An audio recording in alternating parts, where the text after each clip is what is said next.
views and opinions expressed in the following program are those of the program host and do not necessarily reflect or represent the views and opinions held by TCN TV Network Incorporated. Due to the social nature of this broadcasting channel, videos may contain content copyrighted by another entity or person. The TCN TV Network claims no rights to the said content. TCN TV Network cannot be held accountable for the copyrighted content. TCN TV Network is a messenger and sharer of information and strives to verify but cannot warrant the accuracy of copyrights or completeness of the information on this program.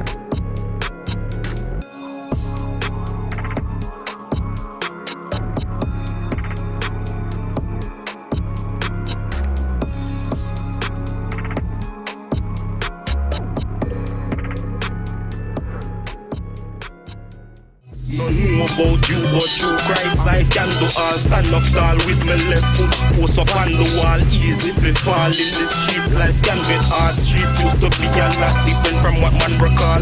Me a aim for my post like a soccer ball. Feel run the road that don't need a map at all. Babylon them want to hold me with a strap at all. But man a liar, me no Cancer nor Capricorn. Though they want to see me fall, I'm gonna be okay. Though my back's against the wall, I'm gonna be okay. They fighting me now, I'm gonna be okay. Jehovah eyes are watching me now, I'm gonna be okay. Welcome to Hope in the Six. I'm your host, Eddie Martinez, and today we have two lovely guests. We have Jaydon Prince. Bless. How you doing? Good. How are you? And then we got Corrinna Blasutta. Blessings. Morning. How are you? Good, thank you. So just tell them a little bit about yourself. We're going to get into it, but just, All right, my name is Jaydon Prince, and I was in Barbados, trapped in Barbados, in jail for 3 months, and for a crime that I didn't commit. Okay.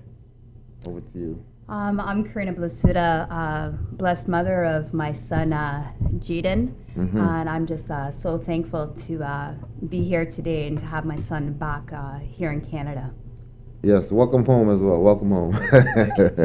And I know time passed, but I'm just still, it feels good to be home, right? Yeah, it feels really good. Definitely. So, what we're going to talk about today, lovely audience, is we're going to talk about being trapped in Barbados. Oh, my goodness. Not in Toronto South, not in the East, you know what I'm saying? Not in the West, you know what I mean? Not in the North, but Barbados, a whole nother island country. What was that like? Honestly, it was really hard because I was in a foreign country and, they starved me. And it was just so different, like the dialect that they were speaking, it's hard to understand, and the way I was being treated, so being discriminated, stuff like that. Oh, you felt the biasness and different, being treated unfairly and different from others? Yeah. You felt that? Oh, because probably you're foreigner on soil, so they just like... Just because I was Canadian, and the jail was also built by Canadians as well. Oh, yeah? So there's a lot of things going on that they didn't want Canadians to know. Politically. Yeah. Okay, well, we got a pre-interview by Jason Fresh. I want to get into that video. So, share with me more about that whole situation when it comes to like just you traveling and stuff like that.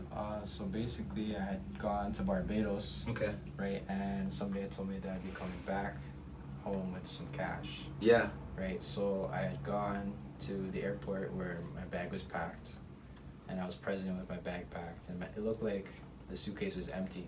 Wow. Right, so when I landed in Barbados, they had arrested me, and they had got a screwdriver. Checked my bag, got a screwdriver, popped open a false door. Wow. And underneath that false door was 7 kilos. Oh my gosh. Of marijuana. So, and nobody told me anything about drugs. Right. So I was just so shocked, and I didn't know anything about it, and I got arrested. I had to do time for it. Put my mom through stress, and just, yeah. Wow. So then you hearing about this now, like, how do you approach a situation like this as a mother, knowing that your son has been... Well, my son had traveled quite often before for photography and, was always happy and all of that, finding his way with his passion. And then it was Easter Sunday and I got a call, but I didn't pick up my phone, and then I realized I got a message from Ottawa. I'm like, who's calling me? And I checked it. It was Global Affairs. Wow. And the first thing that I thought was, because before my son left, I said, "You have travel insurance." I'm thinking if he gets injured. And then they told me that he had gotten arrested. And then I broke, and I'm like on the next move. Like, what do I need to do? What are you talking about? You know, trying to figure out how this happened. You know, contacting our CMP, going to Peel Police. Like, how did my son get off Canadian soil through our security here in Canada that's supposed to be tight? How did he get to another country with that amount of drugs and was traveling with somebody? So it worked out to be $100,000 US dollars, which Barbados is, you know, almost $250,000. He's 21 years old. Wow. So then I had hired a lawyer so that he could at least get representation, because I didn't know, you know, how it works in another country. And then he went to court. We got it remanded over, and then when he went to court, another lawyer stood up that I didn't hire. And then the story just started unraveling, and I realized that my son was set up, but there was a bigger game and a whole bunch of stuff. So I kept on trying to calculate, and I couldn't sleep. I had to take time off from work. I couldn't eat because I hadn't been able to speak to my son. And when he finally spoke to me, he told me he was okay. But then the phone calls came weeks. You know, "Mommy, I'm hungry. I'm starving." Wow. What a journey. Yeah, it was crazy. What a journey. So much to talk about, and I don't even know where to begin, but I want to just say, so you go into this country, Barbados. That was your first time in Barbados? My first time. First time in Barbados. You have this suitcase, right? And you said did you have anything like personal clothes in there at all? Yeah, I had all my personal clothes, my shoes, everything. Okay. Camera, everything. Okay, so you didn't realize, because I guess the weight, you know, some suitcases are heavy and different things like that, right? So you didn't realize it was a little more heavy than usual, or did you even realize and say, "Hey, man, it's kind of heavy"? I didn't realize it. Like, the guy had brought me the suitcase, and the suitcase was actually empty when he packed it, and I was there while he packed it. And then when I landed in Barbados, that's when they took the drugs out of my bag. And I was like, "What?" And it was like under a false door. It felt like a normal suitcase. They weighed it. It was at 50 pounds, everything. Oh man, so. What's going through your mind? Like man, they stop you because for what, you didn't even get into the country properly. Like you get stopped, so you didn't even make it in the country successfully. So they stopped you. They tell you all of this. What's going through your mind? Tell me that. So when I landed, and you know, we were waiting to pass through customs, they asked us to step aside into like a private room. I was like, "Okay, what's going on?" And then they asked me to take everything out of my bag, and I was like, "Okay." Took everything out of my bag, and it was empty. And then they took a screwdriver, popped open the false door. And I was like, are you kidding me? Like, I didn't even expect drugs in my bag, anything like that. They asked me what it was. I didn't even know it was weed. You know, like, I know what weed looks like, and I didn't even know it was weed because it was like vacuum sealed and everything like that. Oh, professional. Yeah. So now, okay, that happened. What's going through your mind now? Like, oh my God. I was so shocked. I was like, okay, so now I'm going to have to get arrested. I'm going to have to call my mom. She's going to be so mad at me. Right. For something that I didn't. You was mad for a minute, right? I was sad. I was scared. So I know that's hard. That's hard because you know mothers are very cautious and like, oh, be careful of this. I mean, you're not thinking about drugs, but you're like, be careful of this. Don't do this. Make sure you got your vitamins. Make sure you got your, you know what I mean? Like, you're like, Mom, I'm good. Yeah. And you know, as a child, because I know, you know, even up to this day, I'm still saying, Mom, I'm good. Like, I'm a grown man. But you like, Mom, I'm good. But then now, like, oh my God, I gotta call my mother and tell her that. I actually called her from the holding cell. That's when they brought me to the hospital. I stayed in the holding cell for a day, and then the next day I was able to call her. Oh, so one day before you wasn't even able to call her. Yeah. So then now you call her. Ring, ring, ring. Hello, Mom. Tell me what happened when you picked up that phone and you heard his voice, but your voice didn't sound like the regular son. You know, oh, Mom, I'm here. I landed safely. He probably had nervousness or fear in his voice, and you're just like, tell me what you felt when that happened. Well, I was expecting to hear from him on the Saturday when he landed. So when I got the call from Global Affairs on Sunday, I had already knew what had happened, and I was frantically trying to find a lawyer, figure out what I needed to do, and educate myself, and just frantic, trying to call the police station that Global Affairs had given me to get in contact with him. I was aware that he was in a holding cell. And then finally, when I heard from him, those exact words were, Mom, I'm okay. and then I got to hear his voice. And I just asked him to just remain calm and give him an opportunity to share just briefly that I'm trying everything here in Canada to figure this out for him and just to stay safe. And the conversation was so short. And in that moment, I just wanted to let him know that, Mom's here for you. Okay. And yeah.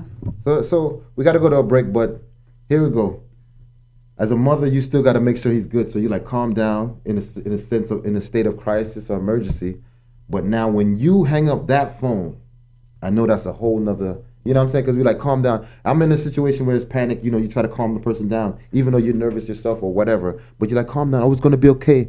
Like you say you was in emergency medical and you're holding somebody's arm and it's bleeding like crazy. And you're like, oh, calm down. It's okay. But you in your mind going through your own thing. So when you hang up that phone, we're going to talk about this right after the break. When she hangs up the phone, what happens next? Hoping it's 6. Keep watching.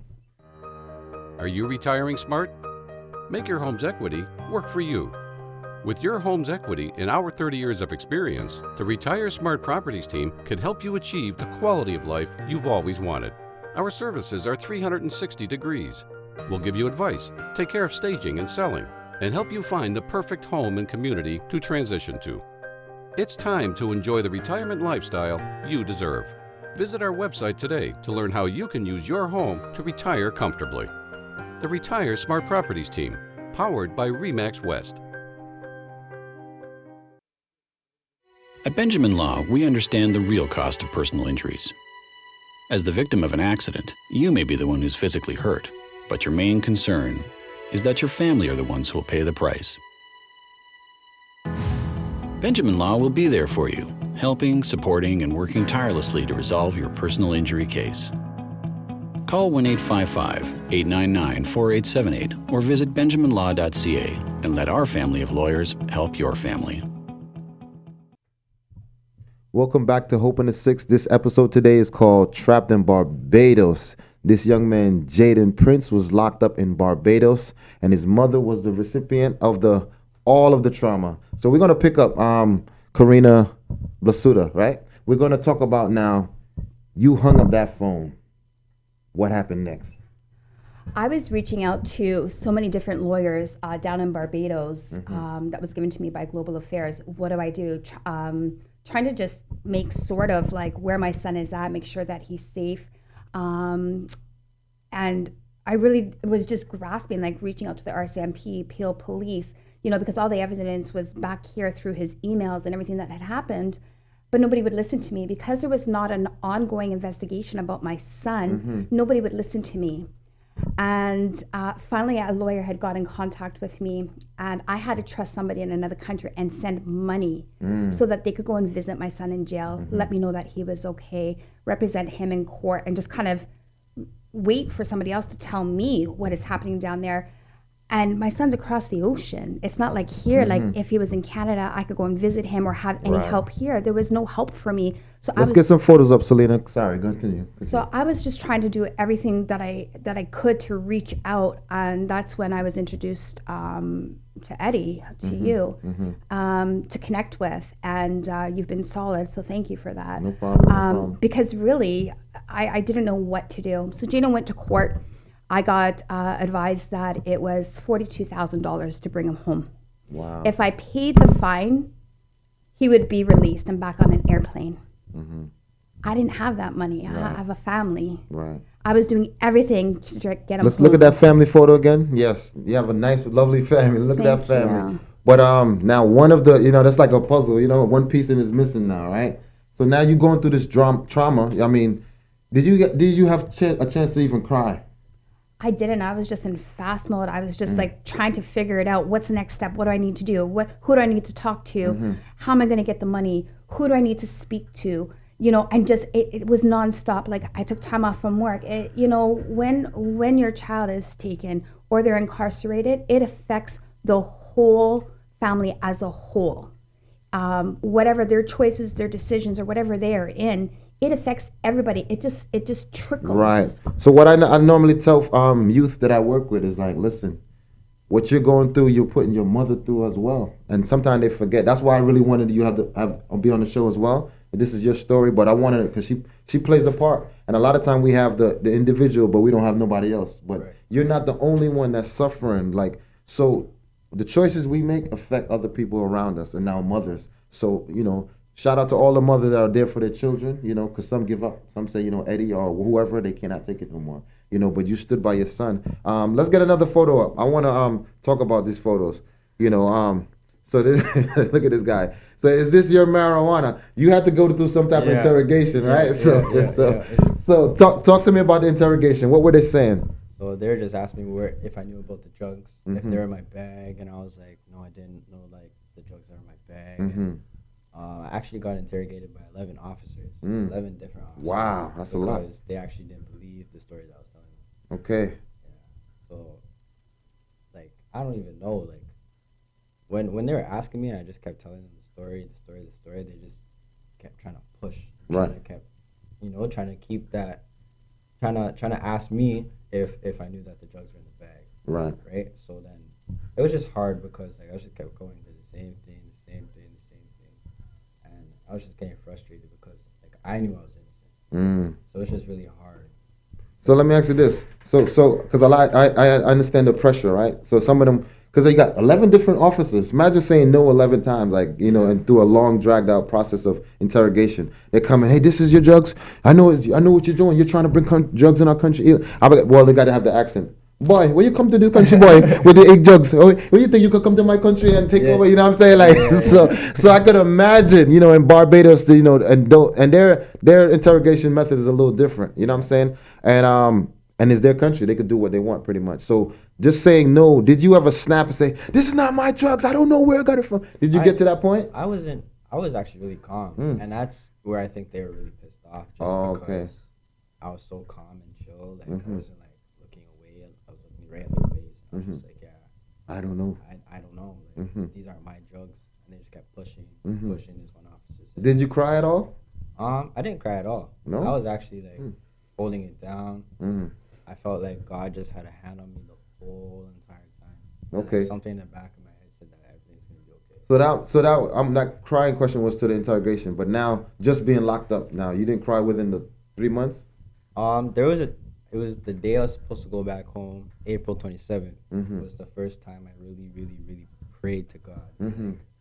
Like confessed all my sins and stuff like that. Just like everything that I've done wrong in my life, I just wanted to fix, and like I just really talked to God. And I just really, really cried just because I felt it. It was too much. I could imagine. You know, it's not about a macho thing. This is real life, and it's your life. You know what I'm saying? So somebody have to have a breaking point. But on that note, I deal with a lot of offenders and people that are in prison, in jail, come out. A lot of time they cry, and a lot of time I pray for them in that interaction. But the follow up. So I just want to, just because you brought that up, you know, the spiritual aspect of praying to God and repent of your sins and stuff like that. Now that you're out, like, is there a follow up? Because most people, when they're at their lowest point, they're like, God, you know, hey God, you know what I mean? Like, you know, good thing is God is not biased and He's always there for us. But when you get out, it's like you forget about that. So are you still holding toward that spirituality, like, you know, guide me and protect me from evil and stuff like that? I still pray. I still ask for strength and patience. You know, I ask Him to guide me into a positive path. You know, keep me on track so I don't fall off again. Which I know I'm not gonna fall off again. Okay. I never want to go in that situation again. And you believe that the Father is guiding you and stuff like that. Right. That's good. There are so many weird things that happen in jail, and it's just like I just thank God. Right. And another question: have you ever been locked up before, like in Canada? Never in my life. So that's your first time is on another soil. That is so crazy. Yeah. That is so crazy. So I want to get a little bit more insight from you, Mom. So tell me now. So you got global affairs, lawyers sending money across sea. How do you feel about that? Like, were you like, oh my God, I wonder if they're gonna rob me or? You know what, I had to just trust because I didn't have anybody else to help me. I had to just trust and be ready to lose and just hope that, you know, it would reach to Jaydon so that I can bring him home. Each week I was told that the fine would be paid. He would be brought home. So every week I got my hopes up. He's gonna come home. Oh my goodness, yes. And I connected with one of the inmate's mother who I was able to transfer money so at least Jaydon could call me. Okay. And the calls were difficult for me because every time I heard him, and I heard him, "Mommy, I'm starving. Mommy, I'm so hungry." My You know, goodness. it broke me. I couldn't be around food. I couldn't look at food. I even go to the grocery store. Looking at food made me think about how much Oh my Jaydon was goodness. suffering and how much we take for granted just to be able to eat. You know, there's times when I would see an airplane crossing in the sky and I would just start crying and be like, when is my son coming home? And it just came to a point where I just couldn't function, and it was just because there was nothing that I can do Right. until the fine was paid. And then I got a call that somebody had paid the fine for him. Okay. And it was on a Thursday, and I picked my son up from the airport on the Saturday, and that I was just so thankful to have him back, that I realized that, you know what, with a 2-year sentence and a $42,000 fine, my son came home after 71 days. Okay, 71 days. that's a 71 blessing. days Right. where other people are serving out a sentence and they can't get out. In That's Canada, correct, you that's can't correct. just pay a fine and get your child, your loved one back. So You this have is to nothing shy of a miracle, for sure.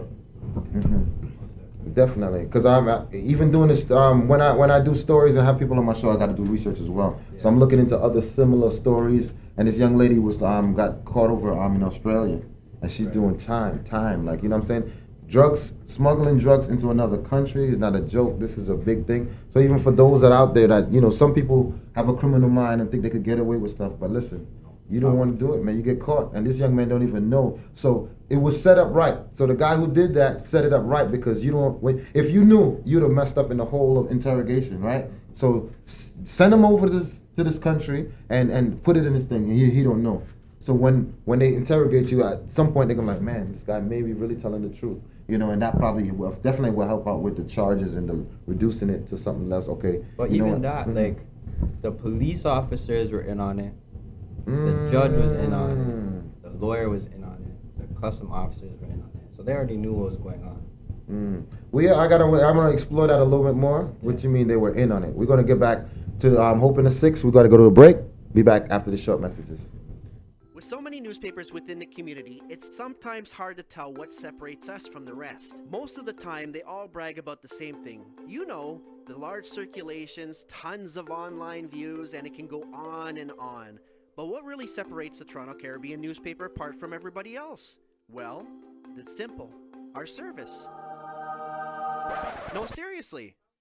Hi, I'm Grant Browning, founder and CEO of the Toronto Caribbean newspaper.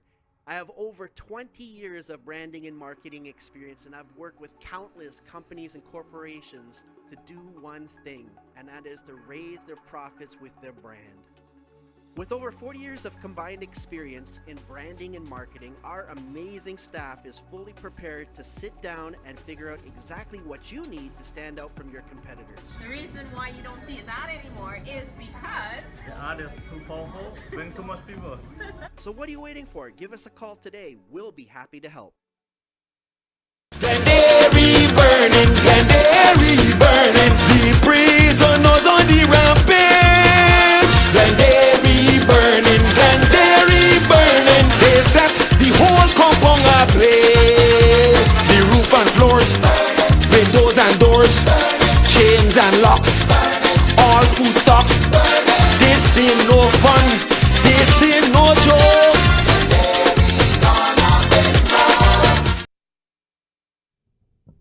Welcome back to Hope in the 6. I'm your host, Eddie Martinez, and today we have Jaydon Prince, right? And we have also Corrinna Blasutta. Did I say it right? You said it right. Okay. I'm always nervous of mispronouncing names. Yes, so trapped in Barbados. So you're stuck in this country. Now, for before we went to commercial break, you said, I believe that they were in on it, all of them. So let's talk about that a little bit more. What do you mean you believe that all the judges and all these people were in on it? I believe that they're in on it because, first off, when I went to court, when the lawyer had came to me, the second lawyer, right, he had told me that my mom had the money for the fine, and that I was going to be leaving in a week. That week came and never left. Then I had another court date. Then he said I was going to be leaving that week, and then I never left. Then he would talk to the judge and try to lower my fine. So what I think happened is that they were trying to lower my fine so that the lawyer can be paid a certain amount. And like they were trying to keep me in jail so that my fine would go down, so that when they were to pay me out, it wouldn't be as much out of their pocket. Okay. So, and then on top of that, the police, I believe were in on it because the drugs. Okay, this is my situation. I believe that I had a small amount in my bag. The girl I left with had a small amount, and they would have to like the custom officer would have to tell them you'd have to have somebody distract. So the police officers were busting us, taking the drugs out of our bag, and maybe a bigger bag would have went through the airport because they would have passed it through. There was no police officers on deck. Oh, yeah. You talking about other people involved? Yeah. Oh, okay. That's what I believe. Okay. Well, I mean, perspective is perspective, and if you're going through, we start to think how is this going on and why? So that's all right, But so other people were involved. This young lady. So now, I just briefly get into it because I don't, it's about you and who's here, right? Yeah. I don't want to go into the unknown and too much in the other person's stories. But you're traveling with this young lady to this country. What you doing there? Right. So the guy that had sent me said that I would be traveling with this girl. So I had FaceTimed her a week before I left to make sure like everything was good. It's not some type of scam or anything. I said, yeah, I've been to Barbados before. And I've done this before. And she never told me anything about drugs. She just told me that somebody in Barbados can't travel back home to Canada, so I'd be traveling back home with money. Right? So when we left to Barbados, I could just see on her face that she knew what was going on. Right, when we landed. As soon as we landed and when we were in the holding cell, I knew what was going on. I was like, this, and I lied too. And I just said that she was my girlfriend when she wasn't my girlfriend and all that stuff. Right? So I was just like really disappointed in myself that I didn't really think this through and that not on top of that, she also set me up as well. Like she could have said, this is what's going on, and I didn't know. I had no idea of anything. So I was just so shocked and disappointed in myself. So what you thought you were going to this country with this young lady to pick up money? Yes. Okay. Yeah. So I got paid vacation and going back home with. Okay.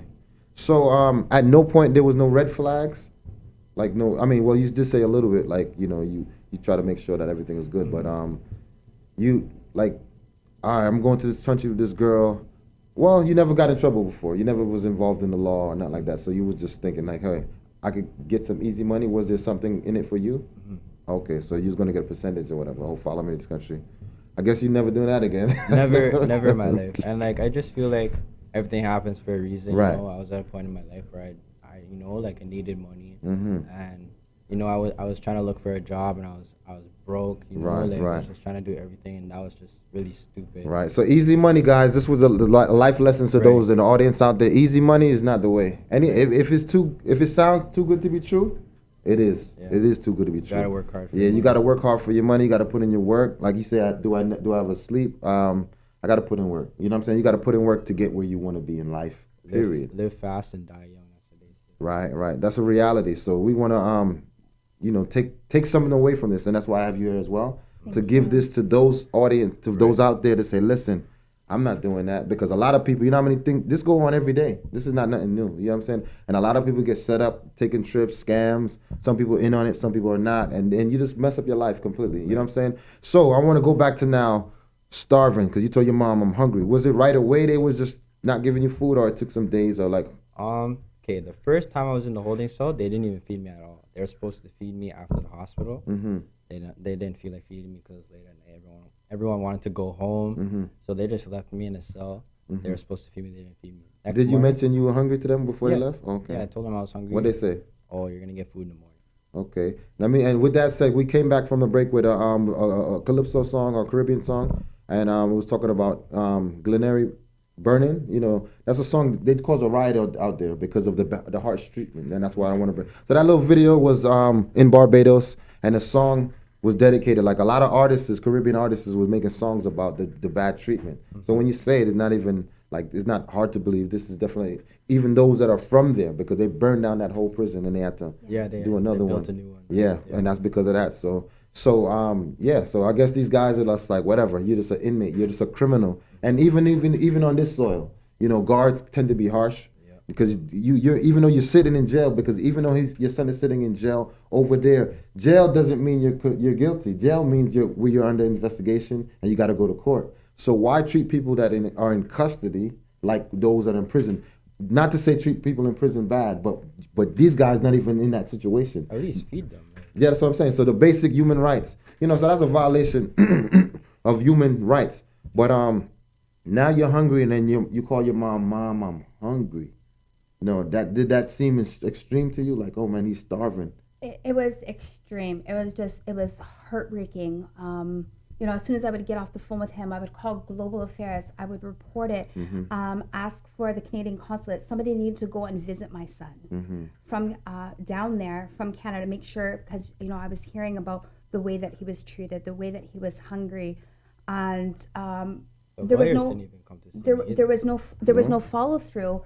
So I was every day on the phone, finding out where he's at, what he's doing. Has somebody gone to visit him? They have lots of files. We'll get to it. So when he'd call me, there was nothing that I can do. I was being fed properly, like when I was in a holding cell by myself, like secure custody. And then when they moved me to a block, that's when I seen everyone getting 3 scoops of rice a day. And I was like, are you kidding me? How do people... So that's it too? Just rice? Just rice, 3 scoops of rice. Oh and my tea with goodness. bugs in it. And what? Tea with bugs in it. Tea with bugs in it? Yeah. Oh my goodness. Was it nutritious? No. Lots of protein. They said protein, but wow. He came home just like a skeleton. Like he had been starved. Like he wasn't... I was 130 pounds when I left, and I dropped to 120. And right now I'm sitting at 160. Oh my goodness. Trapped in Barbados. And that's why the title's Trapped. Like you just stuck in this place and, it's nothing, harsh conditions. So now you're on the block. Did you now meet people or, guys in there? Like when I first moved to the block, I didn't really want to go around socialize just because, I don't want to talk to people. So they moved me to a block and they moved me into a 3-man cell. And then I was like, okay. And then those 2 guys actually helped me put my bed together and stuff. They're really kind and stuff. And they just said, keep away from people. They're just trying to guide me just because they know I'm far away from home. Yes, and that's good. Yeah, so I was like, okay. Like I would eat my food outside and my cellmates, you can eat your food inside, whatever. We're chill. We're not going to do nothing to you, whatever. So they're just guiding me and protecting me as well when I was there. So I appreciate that. There's a lot of people, like eventually, like after a month, I started going out and just like, being regular. TV being regular, I don't want to make people suspicious about me and stuff like that. Right. So you kind of adapted to your environment a little bit. Yeah. Okay. Wow, that's I can't even, take this in totally. It's so much at one time, but I'm glad that those guys helped you. That was inmates, right? Yeah. And then some guards kind of loosened up as well. There was a couple guards too, and the kitchen man. There's this one guy that would give me 12 scoops of rice sometimes instead of 3. Oh, okay. So you got a little hookup every now and then, But boy, so you a burger man? You eat burger? Burgers? Yeah, I love burgers. Okay, so when you tell me about, we got to go to a break, but when we come back, we're gonna talk about the first burger you took back in Canada. Okay. Open the 6. Keep watching. My name is Trish Curling, and I am an online coach, personal trainer, and yoga teacher, and your new host of Shaping Life, which is all about understanding that we have the ability and the control to take charge of our health and wellness.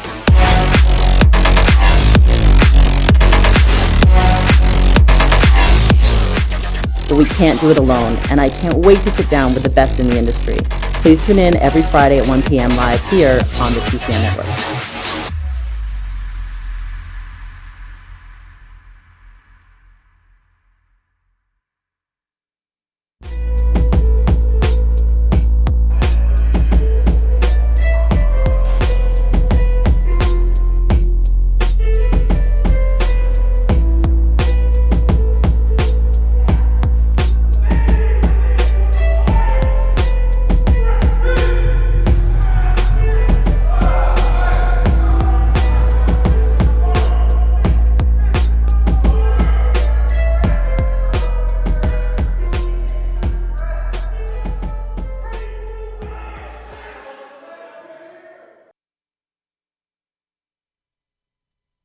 Welcome back to Hope in the Six. I'm your host, Eddie Martinez, and we have Jaydon Prince, and we have Corrinna Blasutta. Yeah, we're talking about Trapped in Barbados. At this time now, I go into a segment called where I read letters from jail, or when I have a jail suit on because I want to normalize, the perspective of the audience. I want them to see people and try to feel it. So I put on a jail suit and read letters from jail or prison, or I read this news article. This news article is called Cell Count. So it's for prisoners, ex-prisoners, and their families. So this is also giving them a voice because now it's for the audience as well. So those that are in jail, prison, they write in this article, Cell Count. So I'm going to read something. It's called Surviving the Dark Night of the Soul. This is written by Zachariah Amara. It has been called the void, the abyss, the cave, the womb, the dark night of the soul. Those who never experience can never fathom its reality, while most of those who are in the depths have no idea where they are. I once was trapped there for many years, but now I am slowly emerging. Oh, how dark it's been. I wrote this message because someone that I deeply care about has just descended into its depths. I hope that she and others like her will find it and use it to make their way out. I often stop to look back towards the center, towards a massive whirling cloud of menacing darkness, hoping to see a sign of her. The void is not an evil place. It is a universal human experience. It sometimes manifests itself physically in the form of a prison, a cave, a belly of the whale, or a serious injury or illness. At other times, it is manifested itself as socially in the form of unhappy relationships, loss of a loved one, broken dreams, or feelings of permanent impairment beneath rubble of bad life choices. However, in all cases, the void is psychological and a spiritual struggle, an inner state that forces us to transform our inner selves or be forever condemned to languish in its depths. In it, all the lies we lived are exposed, the games we play no longer function, and the stories we told ourselves are challenged. That's about it for this. But this is beautiful. Surviving the Dark Night of the Soul by Zachariah Amara. Okay. Peace to Zachariah Amara. But you get that? Yeah. So now the person is saying now, it's so many different forms. Psychologically, it could be the physical jail because you're in there. You're trapped in darkness. It could be a relationship. It could be life problems. There's so much struggles. But now surviving that and finding a way now to get out of that. And one thing that he said was a life experience. You know what I'm saying? Yeah. Life lessons. And we talked about it as well. But I want to get back to now this burger thing. Mm-hmm. This is very important. I want to get back to that. You said now your first burger, so it was in Barbados. It was in Barbados. So tell me where you get the burger from. And okay, so once I was freed up, I went to the airport, and the lawyer had actually met me at the airport with a bag of chafet. Mm-hmm. In that bag was a burger with like ketchup, mustard, like everything on a burger that I wouldn't even eat. Mm-hmm. A chicken burger, a large fry, and a large Coke. All right. Which I finished in like 5 minutes. Right. So tell me how that burger tastes. That burger tasted amazing. That was like the first time I ever had mustard on a burger, and I was just starving. And then right after that, he gave me $100. He's like, you can go buy whatever you want. So right after I ate that food, I went and bought more food. More food. That's right. Right. So sorry, go ahead. Oh, I went to Chafet again. I bought like 4 roti wraps, a chicken burger. Some Barbados roti too. All right. So all right. All beef curry. I got extra fry, and I think a vanilla milkshake. Ate it all again. So now people probably you're probably wondering. So what's this burger thing? What people don't realize, those that are not in the justice system, those that are not incarcerated, how people, you take these things for granted, right? So when you're locked up in jail or prison, your food downgrade a lot. You know what I'm saying? Even the men them have to make their little meal and their little, their own creation of food. So you value food. You understand what I'm saying? Yes, men shall not live by bread alone, but in this circumstances now, when you're going back because of the starvation and being taken away from these type of luxuries that we take for granted. So when he got this little burger, it meant the world to him. Yeah. You understand what I'm saying? So that's why I'm just letting the audience and you as well know the power of this. Like, oh my God, food. You understand what I'm saying? So you come out, so that's your burger in Barbados now. You came back and started your first meal in tell me how your first meal in Canada went. Oh my gosh, I couldn't stop eating. I couldn't stop eating. I just kept eating and eating and eating. And my stomach was just so full because I was just eating everything out of the fridge. My stomach was just so, it was still full when I landed. I was still eating. My stomach was like, I looked like I was pregnant. Okay, so you got that's how you got back some weight quickly, eh? Yeah. But that's very important. But I want say it again. Sorry, I did a lot of working out too. Okay. Every day. Yeah. That's what they do still. You kind of kill time as well, you know. Kills time. But I want to get some more of the photos up. Look at that. Canada arrivals, right? So you're back in Canada. So tell me who these people are. Those are my two little beautiful sisters and my lovely girlfriend. It just felt like when I landed, like, you know, like when people come home from the army and, you know, everyone's crying. Right. Stuff. It just felt like that. It's my mom. Oh, look at that lovely picture. Look at the family. This is so heartwarming, you I know? had so much facial hair when I was in jail, too. And I shaved like 2 times, too. I look like a homeless man there. But, well, I mean, starving and all that stuff, that was the situation. You know, you were homeless in another country. Yeah. But I want to ask you now, put that last picture back up. Your son comes home. Tell me what's going on in your world now. Well, you know what? When I was watching his flight, there's like this cool app. You could see like the distance. Like we're watching it. We're at the airport. You know, his sister's just waiting to greet him. His father was working, and we were just watching all the airplanes. His sisters hadn't been to an airport before, so we're just all so excited. So once his plane landed, I'm waiting for Jaydon to come through. And you're getting the arrivals. You're getting a drink at the vending machine. And I'm texting him like, are you good? Like, are you coming? Because I was told from immigration, from the Barbados side and the lawyer, that they might hold him. He's like, Mom, I'm almost there. And oh my goodness. And then all of a sudden, I found out that customs had him. But nobody would tell me anything. So I went to the customs office at the airport. Where is my son? Who has him? How long? His family's waiting, and I'm just waiting for somebody to give me an answer, and they wouldn't give me an answer. So I'd asked to speak to a supervisor. Right. And he came. Where is he? Like now, you know, is he okay here? Where's in my Canada? son? That's right. Right. Like a lawyer. Your mom was a lawyer. Go ahead. And I was getting the little one a drink from the machine because we were waiting for so long. And then I just saw him walking, and everybody was like in his arms, and I'm stuck at the machine getting the drink. And I'm right there, and she just starts. Oh my God! You didn't faint? No. I was just so thankful. Yes. You know, he was given a bright pink suitcase to pack his stuff to bring back. And the first thing that I told my son, I gave him a hug. I said, "Let go of the bag. Let me hold it," because I didn't know where that suitcase was given to him from, or who was watching, and it was just 71 days feels like, I'm sure for other ones that have their loved ones in jail long, 71 days felt like years so for me. So to have him back and to have his girlfriend and be supportive of her and the family and his sisters, behind every young man there is a woman, whether it's your mother, your grandmother, your aunt, your sisters, your girlfriend, the mother of your children. Behind every man there is a woman, and